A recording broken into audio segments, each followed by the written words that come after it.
पहला चीज कि अगर आप कोई भी हरकत करते हैं, कोई भी हरकत अगर आप हाथ भी ऐसे उठाते हैं, तो आपको ये तो पता है कि हमारे दिमाग के अंदर कोई एक खास जगह है जहाँ की कोई एक उद्दीपन या स्टिमुलेशन होता है जिसके चलते ये काम हो पाता है। ठीक, और इस जगह को ब्रॉडमन एरिया बोला जाता है। ब्रॉडमन एरिया के हिसाब से कई एक एरिया मैप किए उन्होंने देख है जहाँ की किसी एक खास काम के लिए कोई एक न्यूरल एक्टिवेशन होता है। Correct, Brodmann area, right. तो उस हिसाब से अगर मैं बोलूं कि मैं भाषा का इस्तेमाल कर रहा हूं, मैं बोल रहा हूं, तो क्या मेरे मस्तिष्क में कुछ ना कुछ ऐसे खास जगह है जहां की ये काम चल रहा है? बिल्कुल है। मैं बोल रहा हूं, अगर भाषा मैं बोलूं तो उस भाषा से आप क्या क्या क्या क्या समझते हैं?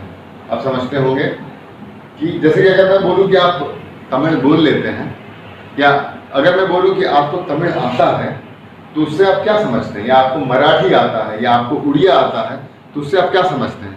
कि वो आदमी कम से कम मराठी बोल लेता होगा, मराठी समझ लेता होगा, मराठी लिख लेता होगा, पढ़ लेता होगा।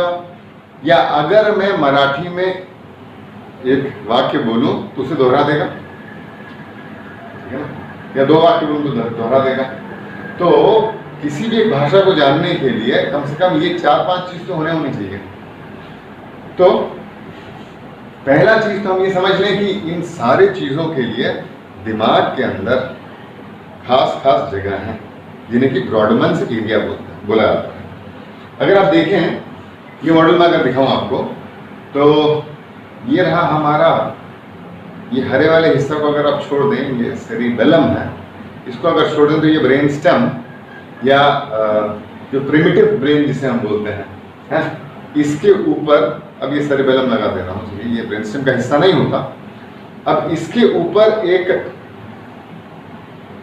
ढांचा निकल आया है जिसके चक्कर में हम इंसान बन गए, और उसे बोला जाता है सेरिब्रल कॉर्टेक्स या सो कॉल्ड ब्रेन बोला जाता है, ठीक है, सेरिब्रम बोला जाता है। ठीक, इस सेरिब्रम के ऊपर या इस सेरिब्रल कॉर्टेक्स के ऊपर भाषा के संबंधित कुछ खास खास जगह निर्धारित किए गए हैं और इन्हें ब्रॉडमन एरिया बोला जाता है। तो कौन कौन सी जगह है? अगर आप लोग को इतना पता होगा कि दो हिस्से हैं हमारे शरीर के, एक बायां हिस्सा, एक दाहिना हिस्सा। तो एक बायां मस्तिष्क और एक दाहिना मस्तिष्क, ये दो हैं। क्या दोनों एक साथ काम करते हैं? एक डोमिनेंट होता है। हम आप में कौन सा हेमिस्फीयर ज्यादा डोमिनेंट होता है? राइट या लेफ्ट? बायां या दाहिना? लेफ्ट होता है डोमिनेंट, ठीक है ना। मैं दाहिना हाथ इस्तेमाल करता हूं, यानी कि मेरा बायां मस्तिष्क ज्यादा डोमिनेंट है। तो इस सेरिब्रल कॉर्टेक्स के ऊपर भी बायां हिस्सा लिया जाए तो दो हिस्से हो गए। इन दोनों हिस्सों में को जोड़ता कौन सा है? एक एरिया जिसे हम बोलते हैं, या एक बैंड जिसे हम बोलते हैं कॉर्पस ऑफ कैलोजम। इसके अंदर एक नर्व फाइबर है लगभग 10 सेंटीमीटर का, जो कि एक दूसरे को जोड़ता है। तो ये राइट ब्रेन, ये लेफ्ट ब्रेन, इन दोनों को जोड़ता है कॉर्पस कैलोजम। बड़ा जरूरी है क्योंकि आप लोग जानते होंगे कि बायां मस्तिष्क और दाहिना मस्तिष्क दोनों अलग अलग काम करते हैं, और जरूरी है कि दोनों में एक लेन देन बना रहे, दोनों में एक सिंक्रोनी बना रहे। तो उसको जोड़ने का काम करता है कॉर्पस कैलोजम। बायां मस्तिष्क हमारा डोमिनेंट मस्तिष्क है, ज्यादा सक्रिय है। इसी बायां मस्तिष्क को हम लेते हैं आगे के एरिया समझने के लिए। अगर आप देखें तो यहाँ अलग अलग रंग बनाए हुए हैं। पीला रंग फ्रंटल लोब, गुलाबी रंग पैराइटल लोब, नारंगी ऑक्सीपिटल देखने के लिए, लाल टेम्पोरल सुनने के लिए जाना। तो 4 लोब्स हो गए। एक 5वां भी होता है इंसुला इसके अंदर, ठीक। तो ये जो 4 लोब हैं इनके बीच के जो लैंडमार्क्स या इनको अलग करने वाला जो चीज है वो कुछ सल्कस हैं या कुछ दबे हुए जगह हैं। दो प्रमुख सल्कस होते हैं, एक तो हो गया आपका ये लैटरल सल्कस या जिसे सिल्वियन फिशर भी बोला जाता है, जो कि टेम्पोरल लोब को, फ्रंटल लोब को और पैरेटल लोब को अलग करता है। तो इस सल्कस को क्या बोलते हैं? सिल्वियन फिशर्स या लैटरल सल्कस। नीचे हो गया टेम्पोरल लोब, ऊपर हो गया फ्रंटल पैरेटल। और दूसरा एक सेंट्रल सल्कस है। ये सेंट्रल सल्कस एक दबा हुआ जगह है जो कि फ्रंटल को पैरेटल से अलग करता है। तो ये दो चीजें याद अगर रहें तो बाकी की एरिया समझने में आसानी हो। तो जैसे मैंने बताया कि मैं अगर हिंदी जानता हूं, वो आप इस तरह समझ पाते हैं क्योंकि मैं हिंदी बोल रहा हूं, तो बोलने के लिए जो खास जगह बनाई गई है या जो खास एरिया दायित्व लेती है वो होती है ब्रोकाज एरिया। गुलाबी में जो मैंने लगाया जहां, यानी कि किस लोब के ऊपर है? फ्रंटल लोब के ऊपर है। So third convolution of the frontal lobe, Broca's area. और ब्रॉडमन साहब ने इसका नंबर कितना दिया? 44। ठीक, याद रहा? तो पहला एरिया मैं बोल रहा हूं ब्रोकाज एरिया, आप समझ रहे हैं, यानी कि जो समझ बन पा रही है उस समझ के लिए भी तो एक जगह होना चाहिए कहीं, और वो समझ जहां प्रोसेस की जाती है वो हिस्से का नाम है वर्निकेज एरिया। और सुनने का जो एरिया है वो टेम्पोरल लोब में कहीं है, और टेम्पोरल लोब का कलर क्या है? लाल, जो कि इस सिल्वियन फिशर के नीचे का हिस्सा है। तो जो दूसरा अहम हिस्सा है जिसके चलते आप समझ पा रहे हैं मैं जो बोल रहा हूं, वो है वर्निकेज एरिया, जैसे कि हम एरिया नंबर 22, ब्रॉडमन एरिया नंबर 22 से दर्शाते बताते हैं। ठीक है। तीसरा काम जो आप लोग कर रहे हैं वो ये कर रहे हैं कि मैं जो बोल रहा हूं आप में से कुछ लोग उसका नोट्स बना ले रहे हैं, यानी कि लिख ले रहे हैं उसको। ठीक है कि नहीं?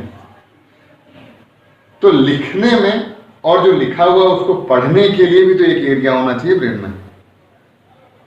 ठीक, तो जो एरिया लिखने में और पढ़ने में सहायक होता है उस एरिया का नाम है एंगुलर गाइरस। क्या नाम है उसका? Angular gyrus. एंगुलर गाइरस ये किधर है? ये junction of the temporal, parietal and occipital lobe, यानी कि यहां कहीं है। ठीक, इस एरिया क्या बोलते हैं? Angular gyrus. और कहां है? Junction of parietal, temporal and occipital lobe. इस एरिया का नंबर कितना है? ये एरिया नंबर 39। Area number 39। पढ़ने लिखने का जितना काम होता है वो यहां से प्रोसेस होता है। तो दूसरा एक एरिया होता है जो कि आप अमूमन ये समझ पाते कि नहीं इसने बात तो किया लेकिन जिस ढंग से बात किया सही नहीं है, ऐसा बोलते हैं कभी कभी। बॉडी लैंग्वेज जिसको बोलते हैं, उस बॉडी लैंग्वेज को समझने के लिए पैराइटल लोब पे एक खास एरिया है जिसे हम बोलते हैं सुप्रा मार्जिनल गाइरस। क्या बोलते हैं? ये हरे रंग का सुप्रा मार्जिनल गाइरस। ये एरिया नंबर 40 या 40 नंबर का एरिया है। ठीक है।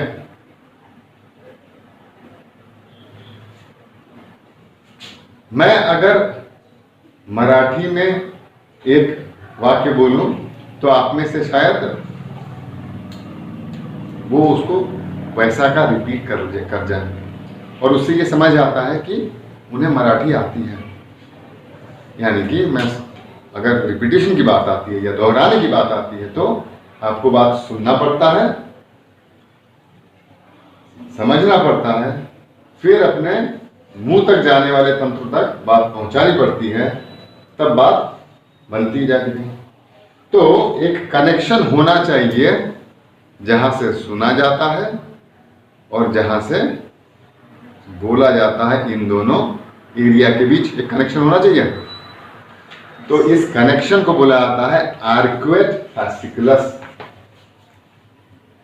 ठीक है, इनमें से किसी एक जगह अगर कोई परेशानी हो, चाहे वो चोट से पहुंचे, चाहे वो किसी एक स्ट्रोक से पहुंचे, या चाहे वो किसी एक बीमारी से पहुंचे, तो भाषा बोलने की, समझने की, लिखने की, पढ़ने की और दोहराने की क्षमता में कमी हो जाएगी। यहां तक बात ठीक हुआ?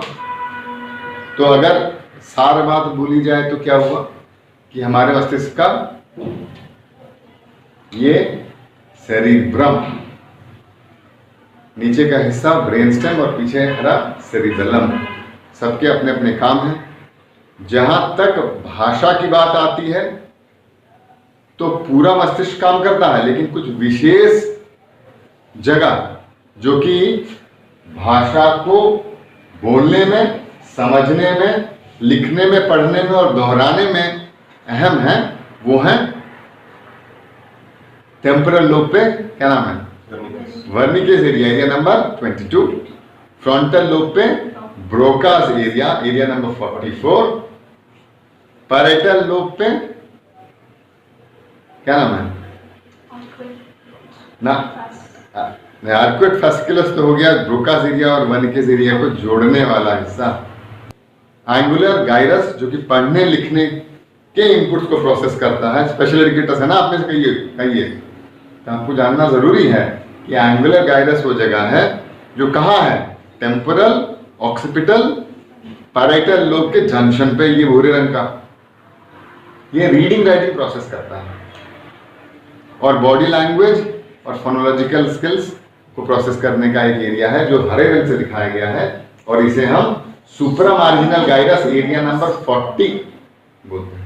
ठीक, तो ये रहा ब्रेन और भाषा यहाँ है। ये बात समझ में आई?